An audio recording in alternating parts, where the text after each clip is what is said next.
विमानतळावर उड्डाण सुरू झाली, पण ज्यांनी आमच्या स्वराज्याच्या स्वप्नांना पंख दिले अशा महामानवाच्या पुतळ्याचं अनावरण आदरणीय मुख्यमंत्री श्री देवेंद्र फडणवीस या संदर्भात आमचे अध्यक्ष रवींद्र चव्हाण साहेब हे निर्णय करतील। ते म्हणतात की तुमच्याशी बोलणं झालेलं होतं आणि म्हणतात की बघा, मी तुम्हाला सांगतो, भारतीय जनता पक्षामध्ये शेवटी अध्यक्षांचे निर्णय अंतिम असतात।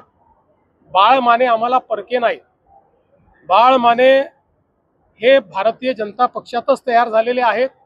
काही कारणाने ते पक्ष सोडून गेले, पण या संदर्भातला निर्णय मुख्यमंत्री करत नाहीत। या संदर्भातला निर्णय प्रदेश अध्यक्ष करतात। ते जो निर्णय करतील त्याला माझा पाठिंबा असेल। सुरेंद्र पवार यांच्या रिक्त झालेल्या जागेसंदर्भात काही चर्चा झाली आहे? नाही, अजून दिवस बाकी आहेत। माझ्याशी चर्चा झालेली नाही। त्यांचा निर्णय अंतिम झाल्यानंतर ते निश्चित माझ्या कानावर टाकतील। चला, विमानतळाला लोकनेते दिबा पाटील यांचंच नाव दिलं गेलं पाहिजे हा आमचा आग्रह आहे। त्या संदर्भात आम्ही कारवाई पूर्ण केली आहे। केंद्र सरकारकडे पाठपुरावा चालू आहे। आम्ही तो पाठपुरावा करून नक्की हे नामकरण करून घेऊ। विधान परिषदेच्या 8 जागांवर अनेक उमेदवारांनी माघार घेतली आहे। या संदर्भात सुप्रिया सुळे असं म्हणत आहे की फक्त पैशांच्या जीवावर कुणी निवडून येऊ नये याच्यासाठी लोकसभेमध्ये सीट मांडणार आहे। कशा प्रकारे? मी एवढंच म्हणेन की माणसं पैशापेक्षा प्रेमानं जिंकता येतात हे जर तुम्हाला समजलं तर तुम्हाला अशा प्रकारचं बिल मांडण्याची आवश्यकता पडणार नाही। तथापि या निवडणूक प्रक्रियेत परिवर्तन झालं पाहिजे। या संदर्भात जर कोणी बिल मांडणार असेल तर मला काहीच हरकत नाही। माझंही मत आहे की निवडणूक प्रक्रियेमध्ये परिवर्तन झालं पाहिजे। भक्तांना शिवराज्याभिषेक सोहळ्याच्या मी खूप खूप शुभेच्छा देतो। आजचा दिवस हा स्वराज्याला छत्रपती मिळाले तो दिवस आहे आणि ज्या दिवशी संपूर्ण जगाने हिंदवी स्वराज्य मान्य केलं तो आजचा दिवस आहे।